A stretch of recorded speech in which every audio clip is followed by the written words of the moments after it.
Welcome back, ladies and gentlemen. We just witnessed game number 1 of Jindong Gaming taking on Suning, where Jindong were able to pick up the first victory in what, was a very short amount of time for us going, but has felt like an eternity so far on this desk. Like a generic game. Woo! We've been talking for some time here. We had Pulse join us on the desk, then he went back to cast the games. We were talking about everything that was not esports. He was running back and forth. It's not the first time that we've had our play casters running bits to and from desk. But let's break down that game a little bit further, because Suning did lose that game to Jindong Gaming, and it all started with a level 1 play, which we've mentioned time and time again. Tian moving into the jungle on Sejuani against the Kazakhs. Didn't work out. Yakao got really far ahead. But what do we need to see change, really? Well, the nice thing is that when you go back after a loss like that, it's pretty easy for the coach to be like, we probably shouldn't do X. And you're like, okay, oh, yeah. And then, but that feels good, you know what I mean? It's not like a super close, heavy game where you're both hyper invested and then you lose. Those are the games that can be tilters that you really just can't get back from. So should be a nice, clean reset for them, hopefully. I'd also like to see some adjustments in the draft phase, particularly that Zoe. Yagao shouldn't get it. Yes, I do agree that I believe that there are options against Zoe. The Rise comes to mind, champions like Braum, like Tom Kench, and they had 2 of those 3, but if he's just a really good Zoe player and you get snowballed ahead, no champion snowballs quite as hard as she does. I mean, we just saw Jindong Gaming returning to their seats, all smiles on their face, especially that man in the mid lane. Yakao had a great game on the Zoe. 4 MVPs picked up so far in the LPL. We're only into week 3 as well. They're going to be really happy. Something we touched on before we went to the break was the fact that Suning's mental fortitude was, great to hear from them. I know it's memed a lot, the positive mental attitude and the mental fortitude and like the tilting aspect of esports. But we saw this earlier today when RNG lost their first match. MLXG looked shocked. Oh, that face from MLXG. I just want that as a gift. He had no idea what had hit RNG, whereas for Suning, their Nexus was being destroyed and they were shouting, nice, good job guys, we're doing it, good kill, when they were about to lose a game. And that's great to see from a team that just lost, because now coming into game 2, they can kind of reset here. Yeah, and now it's kind of where do they go to reset here? And we talk about the star players, we've talked a lot about Xiao and Zoom up into the top lane, that matchup. But I also want to see a lot more given to Theory from Suning. Again, it was their 2017 hyper carry compositions that really allowed them to thrive, and you can do that in the 2018 meta. We'll have to see if Suning are able to pull that out in game number 2. Speaking of which, we're going to send it over to our shoutcasters to take you to the game.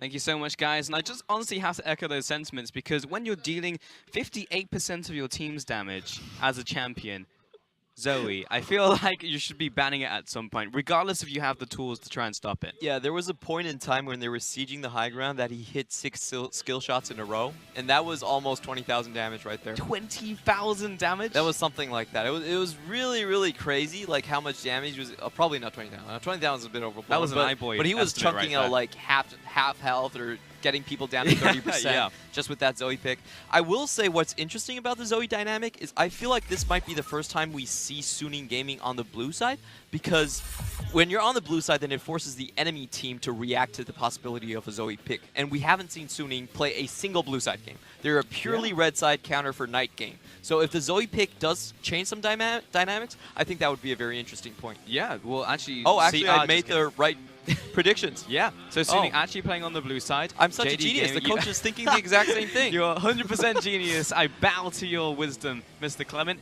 But Zoe has indeed been banned against Suning Gaming here, so Knight will not get his mitts on that one. Alongside Ornn and Camille as well. Suning Gaming will ban out Azia, Kog'Maw, and Lee Sin. And first pick Rise, so really love that Rise pick. Yeah, this is very interesting from them. This is very rare that we see a first pick come out from Knight, but the times that he did first pick, it was the Rise pick, so he's very confident in this champion. Yeah, insta-locks out from JD Gaming, though. Gnar will come out here for a Zoom, and then Clid picking up the Varus for Loken in the bottom side. Varus, highest win rate champion, again in the LPL at the ADC position, and Gnar is kind of a catch-all as well. I'm really interested in what Xiao is going to run into that, because we have seen him play the Jax, so there could be that possibility of a fighter looming there. Yeah, very much a meta bot lane shaping up on the side of Suning Gaming. So lock in the Braum, 47% win rate on that one, a 50% win rate on Ezreal, who will be playing alongside him in the bottom side. no new picks coming out from Fury, but they're going for the same things that they tried last game. I feel like they're just saying we can play a scale composition if we just take out the Zoe. And Tarek will be joining Varus as well. So this is another draft where we're seeing the bottom side being picked up immediately before we're even seeing anything on the top. Like we've seen the Gnar, we've seen the Ryze, but we still need junglers to join us in this game. And this is interesting from Jingdong because they could ban out the Gangplank, but Gnar actually has a very good matchup into that, so they could also leave that open. The question is, what does Xiao El have in his back pocket at this point? They are banning out the Jarvan jungle. That's a very good combo we see in the mid and jungle position, the Ryze into the Jarvan. Very easy to get kills there. Now, I wonder how deep we go on these jungle bans, whether we're going to see like a Kha'Zix ban, even a Sejuani who's still open for these junglers here. Suning Gaming also have secured themselves kind of a way to go into the Ornn pick. They also have the Braum themselves. Taking away Yagao's Kassadin, actually. I don't want to play him with the Ryze here. What else is still available in terms of meta mid lane? It's like Malzahar's still up. The top four, only Malzahar is up, but Malzahar, every time Jingdong has played Malzahar, it has been with the Lee Sin combo. Now that's not available to them. It kind of comes down to the jungle combo as well. As we talked about, Jingdong really likes their mid-jungle kill combinations, and they're going to have to figure something out in the these last two picks. Cassiopeia is also an option into the Ryze. Very powerful in 8.1. 8.2, she gets nerfed very hard, but we've seen in the LMS, Apex do very well with that pick. Yeah, definitely a question there for Yagao. I mean, we've seen him play LeBlanc as well. But outside of that, it's basically just been like the meta mid laners right now for him. Yeah, LeBlanc, it's going to be a little bit difficult to punish Ryze in the mid lane. Wouldn't really expect that. Yeah, most likely it's going to go towards something meta here. Sejuani for the jungle for Klid. It's going to be Rengar on the opposite side for Tian, though. So it's something that deals a little bit more damage for the side of Suning. Last pick top lane, still going to be the Gangplank. Into Gnar. But like we said in the analyst segment, between the chrono breaks, Gangplank is significantly better on the blue side than on the red side. So Cassiopeia very well might be the pick here. Yeah, we'll have to see. Also, need to see if Jingdong are able to punish that Gangplank, as you said. On the blue side, a little bit more safe, but the Gnar is a good matchup who's constantly pushing, and if he gets knocked low enough, maybe Sejuani can come in with that gank towards the top, but part of it is reliant on this mid lane pick, and it might actually just be the Malzahar in the end, and indeed it will be for Yagao. Okay, so the Malzahar, though it is still a kill combination, very powerful in the mid game, in the early game, the Ryze should be able to push the Malzahar out. So this changes a lot of dynamics in the matchup. I actually feel like Tian might have a much easier time this game around, just because Klid is not on the Lee Sin, he's not on the Kha'Zix, and Yagao is going to be constantly pushing for the early game. So Suning Gaming do have a mid-jungler combination that can push them into the later games of this later stages of the game and allow that Ezreal and allow that Gangplank to develop. Yeah, it definitely does feel that Suning have solved a lot of the problems that they had in the initial draft, you know. We were just like, well, the jungle's definitely going to be a problem because he left up Lee Sin against, you know, a Lee Sin player. And then mid lane, that's going to be a problem because he left up Zoe against Yagao. So both of those things have been rectified heading into the second game. Plus, they decided to go onto the blue side. So it seems like in terms of draft and how they've set themselves up for this game, they are in a much better position. Yes, definitely much better. They picked themselves a pushing mid laner and also swapped over to the blue side. The two things that I feel like is going to help Tian a lot, is going to help them scale a lot. But however, I will say this still is a new phase for SNG Gaming, for Suning Gaming. We haven't seen them play into the slow compositions. They've always been very scrappy with their picks, with their play mentality. And if you want to play like a scaling composition, I do feel like you need to make less macro mistakes, go for less 50-50s. Let's just see if they've grown on that front. Yeah, I mean, to be honest, it's been 10 minutes maybe between match 1 and match 2, so looking at these big macro differences is going to be a tall task. I mean, when we look at both these two teams as well, especially JD, they do sometimes make those questionable calls in the late game when they're pushed to it, but frankly, we don't see that many late game fights from JD because typically the game is already over. As we saw in that last game, they just pushed Suning down in every single lane, they pushed them out, they had Herald, they rode momentum essentially, but they didn't have any room basically to mess up.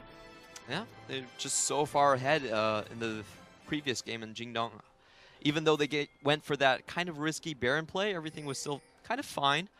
This game, I'm really interested on how Tian is going to do on that Rengar. We saw the Rengar pick actually does very well into the Gnar.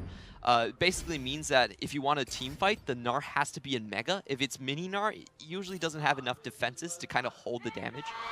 Holy crap, there are still fans in the arena. And they are still very loud. That is impressive. I that is want some those dedication. Jingdong coupons as well, man. I definitely know what they're screaming for. Possible level 1 coming out here. Yeah, Miles is going to take a bit of a beating there from Yoon. Yep. Kind of land this last mystic shot. Ezreal Q just does tying proc down. the passive. Does proc concussive blows. It does indeed. But unable to get anything here. Zoom's going to spot Xiao Ao as he walks into this bush. Tian's just behind him there, so he's going to get a bit of damage onto Zoom as well. And this is 1 minute 23. Minions are already coming into lane, so this is going to really suck for Zoom unless he wants to burn his teleport. So very interesting dynamic coming out here. Suning Gaming might actually be able to force off both buffs from Jingdong. What they're trying to do. Yoon is stepping up to this push. They've got the ward down now, so you can see everything that Jingdong are doing. But it looks like the bottom side is letting up from Suning.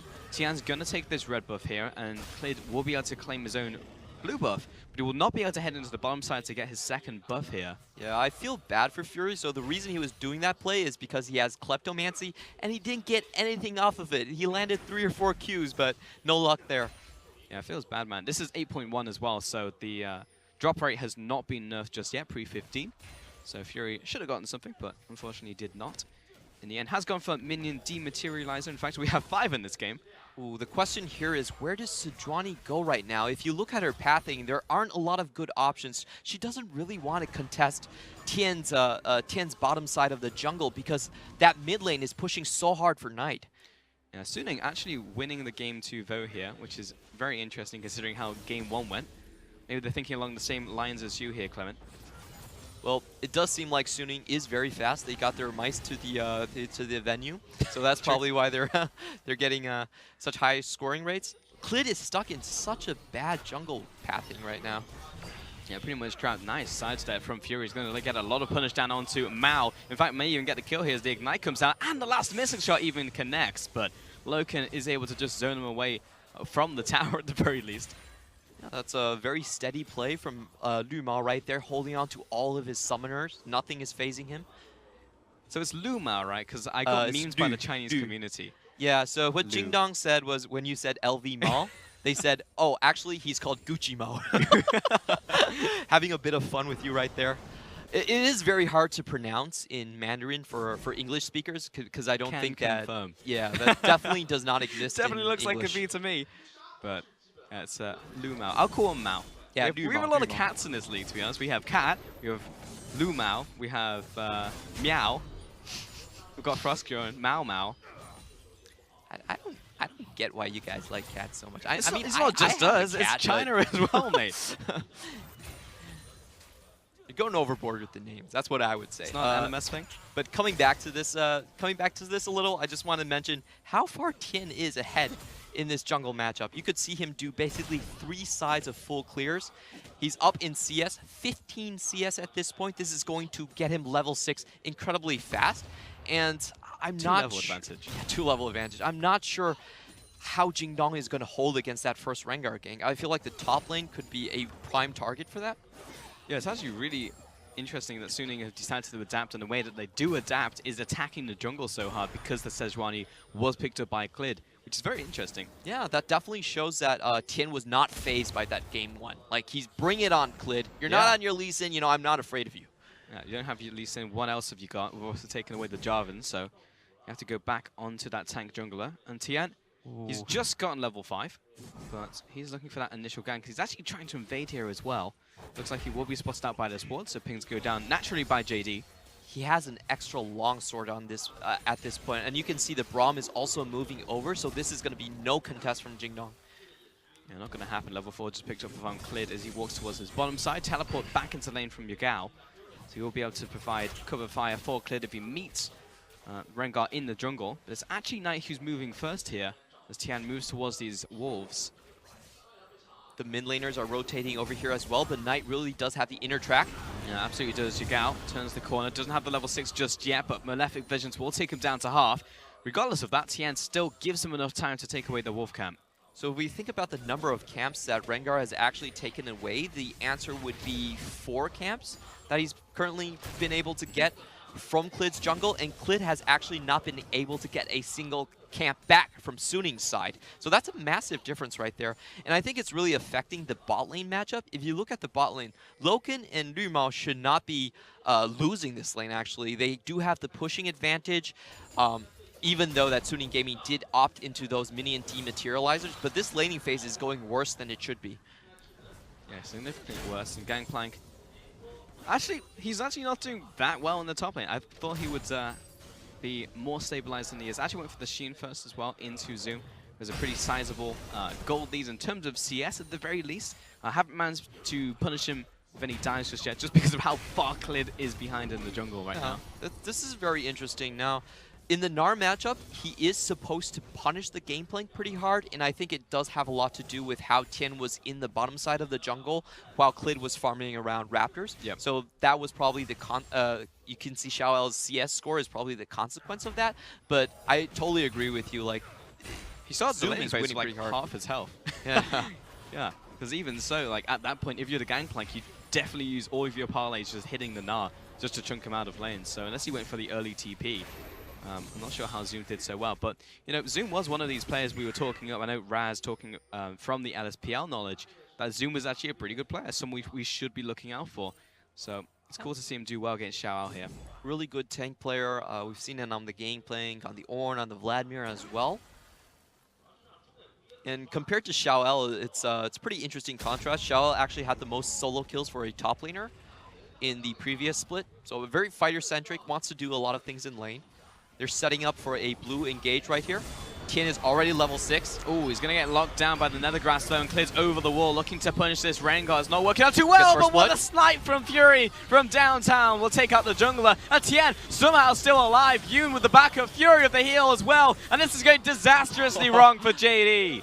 Great play from Suning Gaming there, knowing that Tien is already level 6. He can kind of cleanse that damage coming out from Yaga with the gray health on his Empowered W, stays alive, and then has another perfect timing as well. Gnar was nowhere in the fight, and they also had the cannon barrage coming down, so that was just well executed from Suning Gaming. They knew who to jump and where to get their leads, and Tien, this is the second buff he's stealing away from Jingna. Logan's walking up as well just to try and protect this Grumple, just pretty much spot that blue going down. We can see that once again as Tien jumps over the wall, and I thought he was a dead man. Oh, you don't make that assumption about Rengar, basically, especially when he has the perfect timing up as well. We can see the globals coming in and really winning it for Suning right there. A Cannon Barrage and also an Ezreal ultimate. Varus still locked in the bot lane the entirety of this play. So, you know, I feel like for Jingdong Gaming, at this point, you kind of have to sacrifice something. If you really wanted that blue buff that badly, I feel like you needed to pull your bot lane into that position and just give up a wave in the bot lane or give up a wave in the mid lane. And they kind of wanted to get both at the same time. To be honest, that play was kind of a foregone conclusion. They probably could have given that up and still be fine. Definitely felt pretty greedy out from them. But Suning, this is essentially everything we wanted to see from them. This is, in terms of adaptation, absolutely perfect. Fixed the draft, fixed how they approach the jungle position, went for the invade, were aggressive early. Like, this is exactly what we wanted to see. Yeah, and I have to give a lot of credit to Coach Sim. This guy has worked on TP, has worked in the LMS. He's a Korean coach that used to work with the KT organization, the Najin organizations, and he really does know how to make these set plays. That's what he's most known for, especially when Suning Gaming reached the playoffs in the previous split. A lot of it had to do with Coach Sim's kind of lane swaps during the mid game. You know, when you have a Season 4 coach on the bench, he can really talk you through all the details in that type of play. And we're seeing it right now. Like Suning Gaming, they're winning because they have good set plays in game. Veteran stats is actually coming from the coach position, leading them from behind, and it really is paying off. Xiao in top lane looking for his back right here, has the teleport if he wants to go right back to lane. Coming up very shortly after this teleport back to base. Will be the phase picked up. Nope, just kidding. It will be the boots picked up. Yeah, it does need that move speed to walk away from the Gnar. Tien and Knight moving towards the bot side, top side rather. Ooh, look at Malzar's position. He's so far away. Like, if they wanted to make a play, and they're not making any plays because obviously Gangplank is still moving back to lane, but if they wanted to make a play like that, that actually puts so much pressure on Zoom. Yeah, very little Yagao can do. He can teleport, but usually by then it will be over unless Zoom can get Mega Gnar and somehow survive. Does not have the stopwatch in the top lane, so we'll be able to stall them out. Regardless, Suning do not decide to execute on that play. And in the bottom side, still pushing in constantly. So Fury, essentially even with Loken, but of course has the extra gold courtesy of Kleptomancy. This is a very good timing for Suning Gaming to actually take the Infernal Drake right now because Zoom does not have his teleport up. You look at Xiao, teleport, cannon, barrage already up, full vision control over here. Mid lane pushed in. They are going to go for the play. Yeah, Infernal Dragon as well. JD Gaming not really in position to even contest. I think Khalid just wants his Wolf Camp, to be honest. Yagao push back in lane, and this will be a free take on Infernal Dragon. Yeah, I'm really wondering if this Malzahar pick was worth it. We talk about the big four mid laners quite a bit. The Malzahar, Azir, Zoe, and Ryze as well. But the problem with the Malzahar is that his early game is kind of the weakest out of the four. He continues to scale, yes, but you can see in this game, like, he hasn't had an impact so far. Yeah, especially when you look towards Yagao. Like, this has been his most played champion. Yes, he had 3 games before this, but I like to see him in these mechanically intense champions. You know, like Azir is very fun to watch, like Zoe as well. Champions that he can really just use the full breadth of their kit. Whereas with Malzahar, it's like, well, I walk up to a target and I click R at the right time, and that's my contribution. Yeah, I would have liked the Cassiopeia pick a lot more. Yeah. She can duel the Ryze in the mid lane, and also you have on Jingdong, you have a very good composition that can hold a lot of chokes very well. The Varus, the Cassiopeia, and you can go into a 4-1 type of shell and play that composition out very well. But they did go for the Malzahar, and they're going to have to prove why they picked this Malzahar. Yeah. Like, it's going to have to do something at some point. That's kind of a broad statement, I know, but I should rephrase that. They're going to have to make some picks with it to really prove its worth. Yeah. Try and get around the map, and he's actually going for the cooldown reduction build as well. He's going for that initial Morella. And Armacon, I'm sure he'll probably maybe even look towards Lucidity boots as well. Probably also Four-man running die ultimate hat. That being said, Suning are constantly being aggressive, constantly trying to find these advantages. And JD's bottom lane are huddling underneath their tower. That being said, the minion wave is disintegrating rather quickly, so this play from Suning will fizzle. However, it looks like blue buff will be spawning soon, so that seems to be what's on the docket here for Tian. That was very good from Lu Mao and Loken. So they held their ground. They knew that they had the Cosmic Radiance, and also Zoom and Yagao both had their teleports up.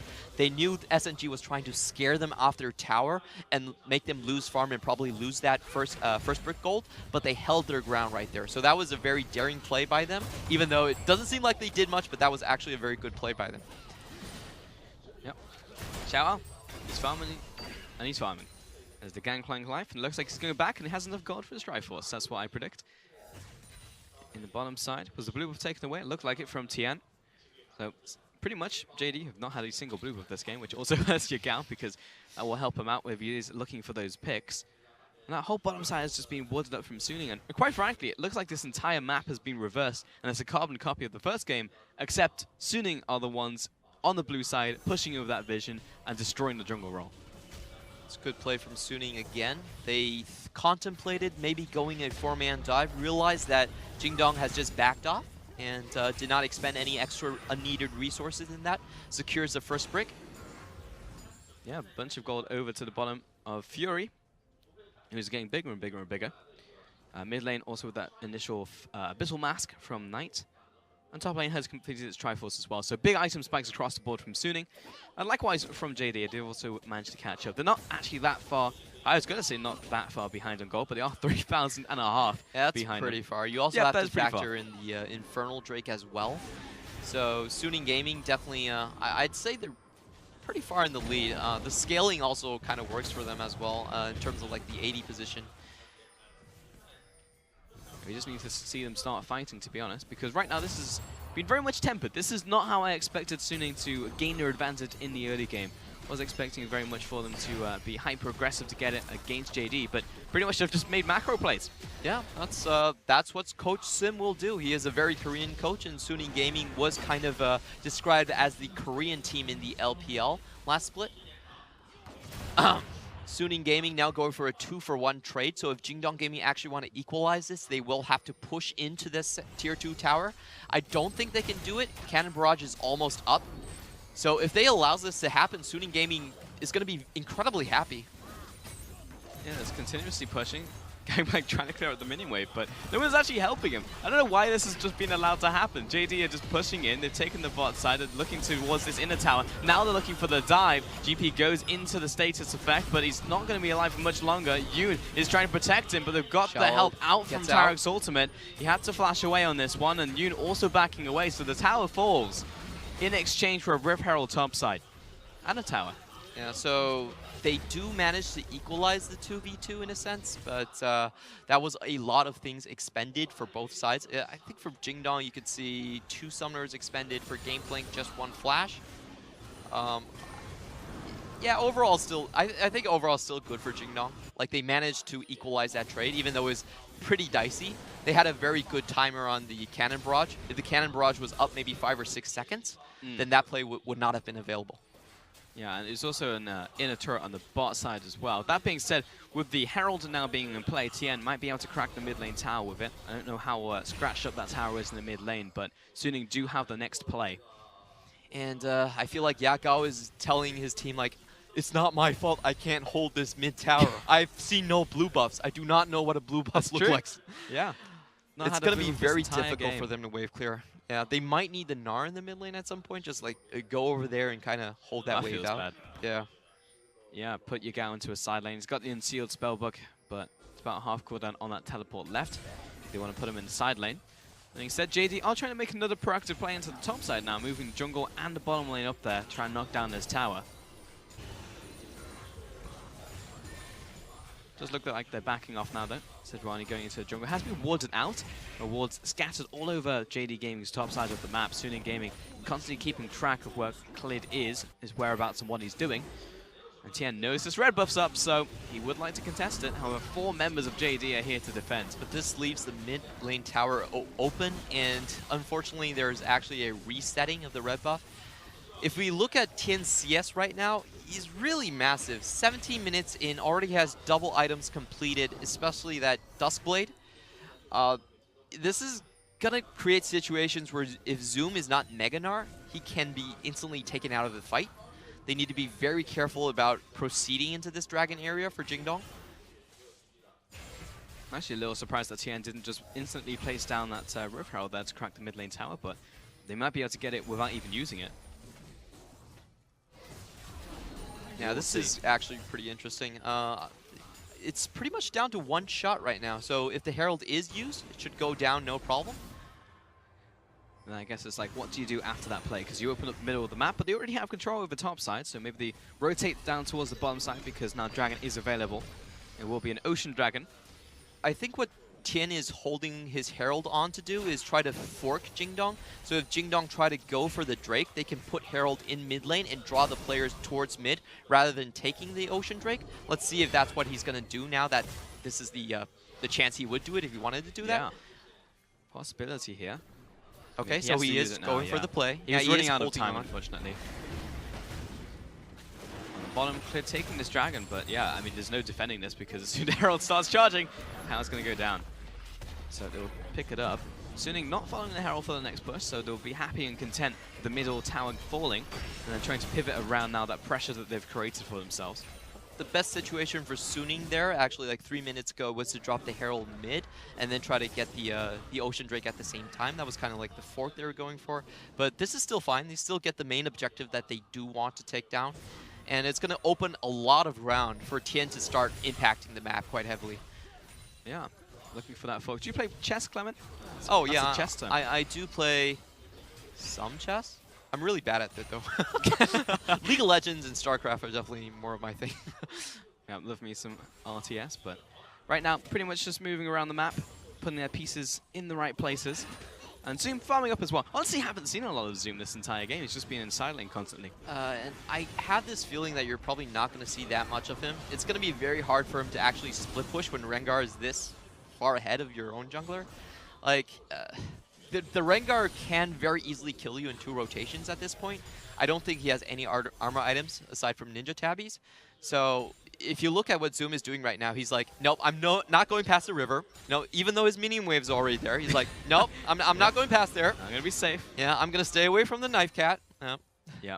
The golden rule as a top laner, especially when you're in a side lane by yourself, is don't leave the line that your team is creating. So right now you can kind of see like Mazahar and the rest of the team has kind of created a line. You don't want to go past that. So most of the time it usually lines up with River, but they kind of create their own moving line as the game goes on.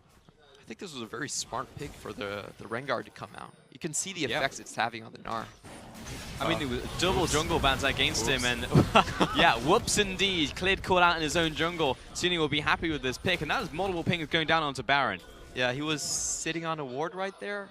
Very unfortunate for him. Tien did not even need to expend his ultimate, so this is going to dissuade Jingdong from even checking. Ward has been disabled. Mao over the wall places one down to get a brief glimpse of vision, knowing that they are on this one. Teleport in from Zoom. They will probably look for the fight. They don't have the smite, unfortunately, so Tsune trying to burst this one down. Tien does manage to find a secure, but Yoon pays his life for it. Knight wants to get out of here, has this on his hourglass.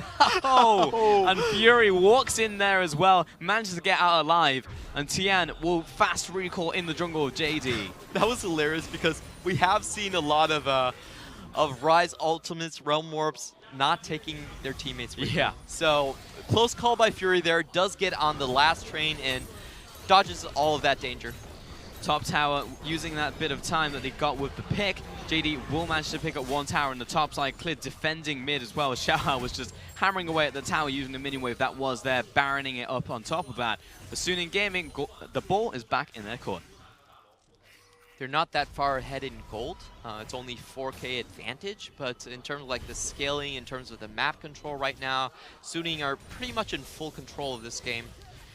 Yeah, I mean, it's pretty much as you were saying, the jungle pick was incredibly clever from Tien. The fact he's playing this Rengar, and the fact he's playing something aggressive as well into Clid. They kind of just neutered him in the end because there wasn't a lot that Clid could go for. There was no Lucin, there was no Jarvan. And then JD started banning junglers themselves against Tien. In fact, very aggressive junglers, and then he's like, well, I've still got Rengar. So he just plays Rengar. And also the way that the team played around it in the top side, it just all snowballed from the initial play. Actually, very much like last game. Yeah, it was very good set play, actually. We can talk a little bit more about Tien as a player. He was previously with Knight on YM, and they really brought him on to feel to make Knight feel more comfortable at home in the Suning roster. And we can see that they do prefer to play him. Sometimes, you know, he can't hold his own in the jungle, and they have to bring Hacker back. But I think after this game, we are showing why it is showing why they were such a successful duo in LPL. Yeah, you can see that synergy shining through. Mid tower being sieged in now. Jingdong trying their best to try and defend, but I haven't really seen anything out of this Malzahar pick so far. We're expecting to see some rotations, some roams, some skirmishes, some pickoffs, but unfortunately, Yagao just hasn't had a situation where he's been able to do so. He's used his ultimate once. Yeah, because in a way, it suppresses you as well. At the same time, Yagao just disappears from mid lane, so we won't be seeing an ultimate used in this fight. Yep. Gonna have to wait another couple minutes. Suning Gaming should be able to take this inhibitor without much resistance. Yeah, and quite frankly, at this point in time, JD just want to go full damage control. If someone else dies here, then it could mean the end of the game for them. Really flashy plays coming out from Knight also. Just a very proactive flash. Caught out Yagao there. That's a really interesting move. So they layer the Gangplank ultimate, you know, pop Yagao's bubble right there, and instantly went in for the flash. Yeah, very interesting. And soon we'll move towards the top side. There is a minion wave being escorted in by Knight. And in the meantime, Fury is just keeping the rest of the team from JD occupied, giving the rest of the team time to rotate up here and potentially take this inner tower as well. Clid and Zoom are looking for the defense. Yeah, Jingdong should really just give this up. The play that Suning could even possibly do is like Realm Warp directly behind them, and that would be a full ace for them. Wow, ultimate used by Clid. He wants to go in here. Where's the Malzahar? We'll jump back.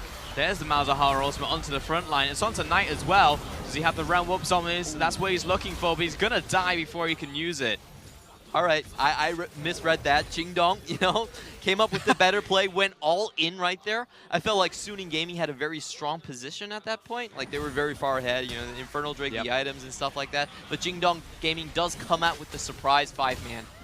I mean, to be fair, I didn't even know if JD were going to follow up on that call because Clid throws out the ultimate, everyone waits for a beat, And it's like, okay, yes, we will go in on this They one. went all in, 5 people in, you know, it was like, okay, we're going to take some damage and know the Nexus towers, that's fine, and we're just going to make this pick right there. Next jungle's going to be Cloud, so it's not super high priority for either team, but of course JD, they'll take anything they can get at this point in time, and if it's a 5 versus 4, maybe they can lure out Fury and the rest of his team, essentially get another pick and snowball that into another objective, but not going to be the case. Fury's just keeping the enemy team at arm's length.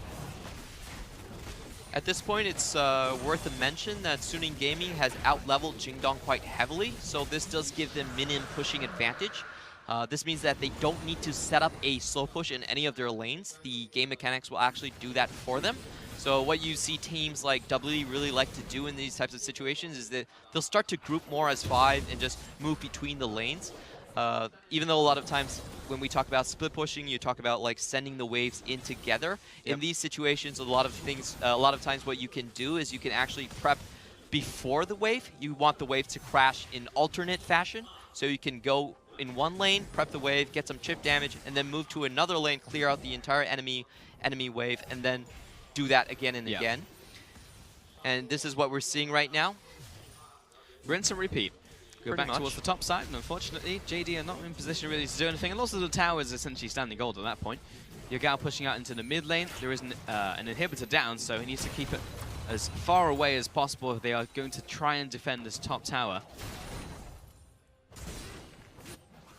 Suning, they don't have a lot of sieging tools. The Ezreal is fairly short range. So what they might be thinking about doing is like keeping the waves pushed up, and we've seen teams do like a Bjergsen play where you 5-man stack push and then instantly realm morph back into the Baron. So all Suning really needs to do right now is just control this side of the vision, make sure Jingdong is pushed in, and once that Baron comes up, it should be a fairly easy take. Yeah, keep him pushed in, make every bush a potential death trap for JD as they take that Baron. And this is why we see a 10% win rate difference in solo queue and professional on the Rise champion. Just because you can realm morph instantly. If you're, if you communicate with your team that what you're doing, exactly. Whereas in solo queue, it's like, well, I don't know if this guy's teleporting me into the enemy nexus or not. So that does happen. Yeah, it does happen. That happened in the Snake game too. Just saying. Yep, true. So sometimes, even in professional, you might get was dropped. really happy with his win. It's like, yeah, boys. Let's go. Let's go, Crystal. Bye-bye. It's even better if you could line it up with like a Bard ultimate and just trap them in so they actually just can't escape. Oh, the ultimate troll. Well, we're pretty much waiting on Baron at this point. Yep. We're just waiting for that one to spawn. Let's see if they do the smart beard play or they do the kind of suicidal macro Suning play where they teleport forward. That's also a possibility. I will say, like, both of these teams are very prone to macro suicides. Yeah. They have the ability to self-destruct at any given moment, so never switch off the stream when you're watching these two. Yep. Because it looks like maybe a team could win at the same time. They might just rush towards Elder with 10% HP on the jungler and then lose. That could happen. So right now, to be honest, Suning have been playing very smart in this one, Clement. They definitely have, and this is a good move by Jingdong. They're keeping the mid lane pushed and just threatening to go into the enemy composition. So they don't want to stay in their own base. They want to get, Bjergsen upon. Bjergsen. Yeah, they are risking getting engaged on themselves by doing this play right here, but they are securing, basically taking away the Baron play from Suning at the same time. So there is risk involved in this play, but there are better rewards. Yeah, we're also waiting for some of that scaling to come out as well, because Malzahar, he's not really gotten time to shine in this game, though he is still packing a bunch of farm, but it's more the AD carry now I'm looking at, because Loken's got 3 items. He's actually still pretty big. If he can actually get on top of some of these carries on Suning, he will start to rip them apart. Mid lane tower, trying to be sieged out, but this is outer tower at this point in time, so, Demolish is going to do a bunch of damage to it. That was a very good timing from Jingdong. They probably realized that Braum had expended all of his wards, knew that he wasn't there, just pushing for the mid, easy take. Grouped as 5, didn't allow the Rengar any chances. There's a bit of breathing room as well. They can push out slightly further without Suning having that nice little bastion just out in the mid lane. So push in, put the vision a little bit deeper, but Suning have gained control back over of the Baron area. Looked like we had 2 recalls coming in from JD, from Clid and Mao. I'm actually very impressed by Jingdong's play in the last minute. Like, the way they avoided that Baron take from Suning was very well done. They recognized that they were the stronger teamfight composition in terms of open ground. Yeah. The Gangplank Barrows, if you don't hide them in bushes, they're pretty obvious to spot out. He doesn't really do that well in terms of open ground, and the Rengar is kind of the same thing as well. If the enemy team is grouped up as 5. So that was very impressive from Jingdong. A very good defense. They actually get their red side jungle vision control back. What Suning can look to do is kind of set around another play for the Infernal Drake. I feel like at this point Rengar has enough damage to just take that objective by himself. Yeah. It's almost getting to the point where Suning are getting 2 tunnel visioned on this Baron, where JD might actually just win a fight against them in River at this point. But they've actually sent the Gangplank to the bottom lane. He's got his ultimate and the TP as well. We need to get involved. But it's actually Tian who's walking into the bush. Check. He does have the Guardian Angel, so they're going to have to kill him twice. But getting rid of that GA would be massive for JD Gaming right here. Yagao following up as well, but waiting for those TPs. He's locked down. Knight also placed outside of the realm warp. He's unable to get that one off. He comes and flashes over the wall. Tien looking for the re-engage right now. Redemption coming down. That's a big heal. Tien back into the fight, into the front line. So Xiao has turned off. Gets the wipes out, cleared. Mao backing off, and now Galokin has to scatter from the fight. Trading off against Fury now, but Fury getting the better of this one. He is now completely blind, unable to get into that bush. Meanwhile, in the back line, got Gangplank and Knight coming at it. But Knight will fall, trades his life for the AD carry at 4 versus 2. Great play by there from Zoom to kind of salvage the situation, takes down the enemy carry, the enemy AD carry in Ezreal. So at the start of that fight, that was a bad play from the, obviously a bad play from the Rengar to face check that brush, but they do get a hero save from Knight that kind of teleports both of them out, able to re-engage, and a beautiful triple barrel from Xiao El, instantly taking out Jingdong's front line. Yeah, the old Phantom Barrel combo was beautiful from Xiao El. Yagao's the only one on map. Mao and Clid have just respawned, but this Baron's actually not going down that quickly. It's down to about half now, but they don't have a dedicated tank here, so they are relatively low. I'm not sure if Clid can beeline it towards the area in time, though. Yun has turned up, and the Baron will fall. Just need to get out as fast as possible. Recalls on that one, but Yagao has actually moved towards the Infernal Dragon. I'm actually super surprised that Tien actually didn't die in that fight. So Tien didn't die, and because of that, because his Sojourani was dead, he was able to just steal a Baron away. Pretty close. Yeah. Pretty close. Good timing out there, but unfortunately, no cigar. The Dragon Rider will go down to JD, and it is 2 dragons apiece. We see that one more time. So Tian jumps in, and I fully expected him to at least go into the Guardian Angel right here. Yep, he does go into it later. I believe Yagao does flash and R him at some point. Ground Warp. Does get the damage down. Yeah, really good timing on the Malzahar ultimate there, preventing Knight from escaping, but it did burn his flash in the end. Well, this is a bit unfortunate. The Cosmic Radiance actually does not block any damage. Triple Barrel coming in. Takes out the Sejuani, also chunks out Lumao super hard. Yeah, Fury trades off against Loken, and they say, I don't have any vision of this bush. Yeah, and we can see 2 low health members in the mid lane for Suning. So not full committing here, actually. Yeah, Knight came in with a fantastic flank around the left side of the fight as well, able to assassinate Loken, because he was about to get away with it too, so it's good stuff from Knight to actually recognize that fact, and basically swung the course of that fight for Suning. Now, that was really good understanding by Tien to opt out of that fight, actually. The main objective wasn't to fully ace Jingdong, it was to secure that Baron, and he knew that Sejuani was already dead, so he didn't choose to go in with the rest of his team right there. Now we're back to a siege situation. The Baron has been taken by Suning, but JD have a little bit more bite to them now, and they've managed to stall out this game, which is the most impressive thing. Unfortunately, they are playing into a rise in the Gangplank, so they do get stronger as the game goes on, but JD have stopped the game from ending, 15 minutes ago, when there was a very good chance for that to happen against Suning. From this team, we're really seeing that they not only have good players, they have very good coaching as well. There's a lot of smart moves being done here. Sure, occasionally you'll watch Suning and Jingdong commit suicide, but this series so far, I feel like most of the macro decisions have been very good. Yeah, I mean, it's been a macro game, Clement. It's been very cerebral. It's been, moving the chess pieces to where they need to be. Right now, we're looking for the engage on the bottom side as well. Good lockdown up from Yagao, and Mao will be the one claiming that kill. Xiao on the front lines alongside Fury, poking away these Mystic shots, but that's a pick from JD, and honestly, they just bought themselves 40 seconds. a bit scattered from Suning right there. They split it up, try to take 2 inhibitors down at the same time. Gets caught out for that. Yeah, and Yagal's going to have his ultimate back. It's already 50% recharged, so as soon as Jun comes back or they try to push again, Yagal's going to do the exact same thing if Suning keeps splitting up. I feel like Elder Dragon now will be the next point where Suning will try and crack open this game. And they do have the game planked, so a very easy setup on the Rengar as well. Jingdong Gaming is going to have to move as an entire unit to contest this. At this point, Zoom also needs to be Meganar to really enter the team fights. If we look at his items, he doesn't really have the armor to hold a candle against Rengar. So that's going to be a huge point of worry for them. And we're almost looking at full item builds from everyone right now. Fury's just hit 6 items. Bottom side, looking at Loken as well. He needs to start at Targon's. Targon's. Wonder when he'll start to get towards his own 6 item. We're reaching that point in the game now where people are getting very large, and it will come down to that, essentially a crucial team fight. Exactly. So I've just been impressed by Jingdong's defense so far.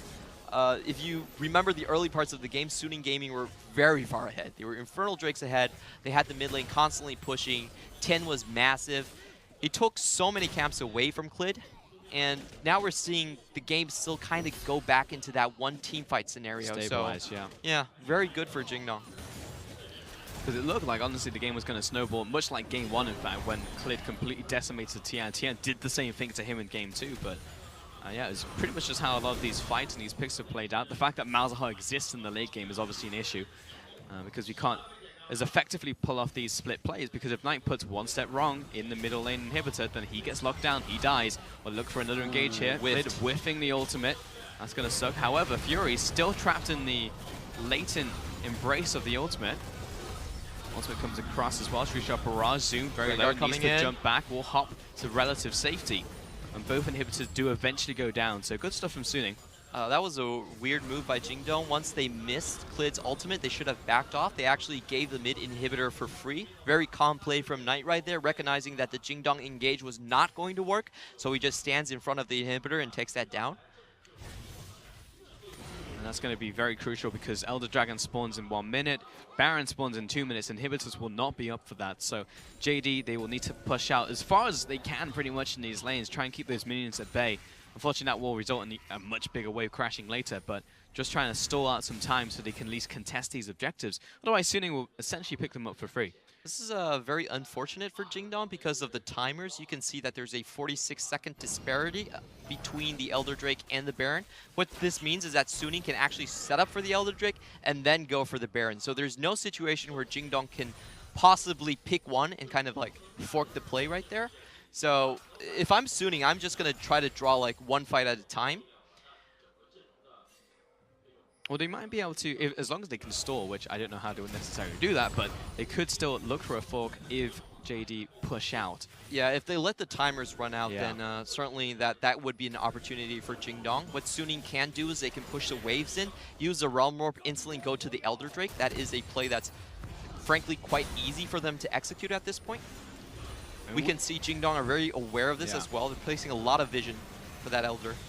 In the hypothetical, however, I'm just going to hold that thought because Clid's looking for the engage. Pops the ultimate. Instant cleanse from Fury. Good stuff. Unable to lock him down with the second ultimate. Knight somehow gets into his Zhonya's Hourglass there. Mal chasing forwards. Gets the stun down from the Dazzle. Cosmic Radiance down. Needs to try and find his team fight. Shower on the back lines. He's been caught out. Not the way. But he will trade his life for the mid laner. 1-for-1 so far. Mal caught on the front lines. Tien looking for that jump. Multiple low health targets. And Fury is actually ripping into this lineup right now. Loken low. Tien chasing after him. Triple kill over to Fury. Loken the only one left. This looks like his night out for JD. Yeah, Jingdong Gaming, I feel like they went a little bit too aggressive in that situation. They missed the initial 2 ultimates, and then they decided to go in anyway. So Suning Gaming, a very easy flank from the Gangplank, got a lot of barrel damage off, got a lot of R damage off, and Tien was able to mop up the entire fight from there. Great defense in the middle to late phases of the game, but still in terms of the engages, they could have executed that slightly better. Honestly, I wasn't expecting a game like that between them. I was expecting, you know, especially fast with and the hard. start. Yeah, especially with the start. I was just like expecting constant plays, constant battles, you know, to try and vie for victory. But that's not what happened whatsoever. It was very much about going from objective to objective, looking for the siege, going for the right play, considering what they should do. And in the end, Suning actually just ended up winning because of the advantage from the early game over JD and take us to a game 3. And this makes me so proud for the LPL region. You just contrast that with the earlier series we had today, RNG versus RW. Supposedly a lot better players, but if you look at that macro game, I feel like this series was much cleaner in that sense. So we can see like the mid pack of the LPL really rising up to the challenge. It's actually really nice to see multiple looks from them as well. The fact that they can play fast and hard, but they can also play smart as well, means that, you know, as the split progresses, we can see more from them. Either way, we're going to send it over to the analyst desk to take a look at the game. Thank you very much, Pulse and Clement. We are going to go into game number 3. But Frosco, we had a question for Tian, you know, when he started the match, which was, you know, was it a mouse issue or a brain issue? It seems like he fixed that, picked up the Rengar, and did well in the champion. Yeah, got his new mouse delivered right there. And I love the fact that he went toe-to-toe with Clid and went for the aggressive champion. I feel like going into Game 3, this is probably going to be the trend that we're going to see. Both these guys have thrown down the gauntlet saying that we're here to kill people. And you can already see kind of the cracks forming when Yagao and Clid don't have that, you know, kill mid, kill jungle type of matchup. You have a Malzahar this time around, but it's no Kha'Zix, it's no Rengar, it's no Lee Sin. Instead, it's the Sejuani. And it just didn't find the same success across from Tian's Rengar. Yeah, and we did not see that success. However, Tian's Rengar was fun to watch, you know, was able to make up for the mistakes he made in game number 1. Had a very interesting use of stopwatch, which we'll be able to show you guys in just a bit. But I really want to talk about that jungle matchup a little bit deeper because it really is just trying to kill each other over and over for Frostco. And it's going to game 3 to do just that. And it was multiple times that Tian pretty much made the hero play. This time around with the stopwatch to stall out long enough to bait Mao and Clid into a pretty sketchy situation to pick up more kills on the back of that. And then later on, when he sets up that miracle performance by flashing over the wall and baiting Zoom into the big initiation. Yeah, on top of that, with that play, early play, it picked up 2 nice early kills for Suning Gaming. That was able to allow them to snowball into what was a later lead. And it came into one big team fight, Frostco, which we're going to show you guys back at home because this team fight, the whole time we're like, oh no, what's going on? Oh, they've done it. Suning have managed to pull this game back, and it just kept going and going, and nope, it was not the case. It was so back and forth. You see Tian walking towards the bush, you're like, no, Suning, please don't do it. And then, okay, they're coming back. Maybe he can do it. He has a Pop Guardian Angel. Okay, maybe this is probably it, because here comes Zune, here comes the Mega Gnar. Goes for the hit, mistimes it. The flash over the wall, the coming out of the GA, and Tian immediately hut, back into the team fight. And then from here, you're like, okay, now JD, they're on the back foot, huge barrel. Suni, they're probably going to close out the game here, and Lucan goes God mode. He uses the ward there and the brush, denies vision so Fury can't follow. Some fancy feet work to sidestep, and he just starts putting people down, putting in his time before he goes down. And he does enough work that Yagao is able to save the team fight and JD hold on for just a little bit longer. And it was almost enough for JD to make that comeback against Suning Gaming, but that was not the case because right after that, Suning just marched towards the Baron. They picked up the big purple worm and picked up a 10,000 gold lead with that. And from there, it was just, you know, a matter of base defense. There was nothing too much that Jinnon could do anymore except for watch helplessly as Suning marched towards the base. But I do want to echo Clement's sentiment because I was thinking the exact same thing watching that game. It was such a brilliant base defense from Suning. We don't see a lot of this ability to play defense as well in the LPL, so huge credit to JD for holding on as long as they did, but good work for Suning to identify that they were snowballing and every next available macro step. And speaking of that, we get to take a look at the man of the match for that match. In the game, it was Fury who came out big. Yes, across from Loken, did 44.7% of his team's damage, Frosco. There are some ridiculous numbers being thrown. It was, what, 58% in game number 1, now it's 45% in game number 2. What's going to be in game number 3? Oh, game number 3 is going to be a spicy one. Remember, this is the e-commerce wars between Jinnon as well as Suning, 2 of the biggest e-commerce companies in China fighting it out, and it's gone all the way to game number 3. Not only is this a grudge match, so to speak, but on top of that, this is a fight for top of the table for us, Skoon. Yeah, winner of this will be first in the Eastern Conference, which is hilarious because RNG are in that group, and they're pretty much nowhere to be found, especially after their earlier loss to Rogue Warriors. So a lot of Western fans are probably scratching their heads, who are JD? Who is is Suning. Well, Suning made a playoff run last split. They're looking to do so this time around, and JD have come out flying without their star player, Doinby, and their new pickup in Yagao. Yeah, Suning's looking to try and make a playoff run. JD's trying to win the whole damn thing this year for Oscar because they look really good. We questioned at the start of the day, you know, what they've been like without Doinby, but you've mentioned Yakao's really been stepping up. He had a great game number 1 on Zoe. Now picking up the rise, looking like he's fitting in comfortably with the team so far. Yeah, Yagao is unreal. I'm curious how long it's going to take to shape him into another huge contender for the mid lane. Like, unfortunately, there's so many good mid laners in the LPL. You start going down the list, you're like Xiaohu, Icon, Xie, Rookie, and then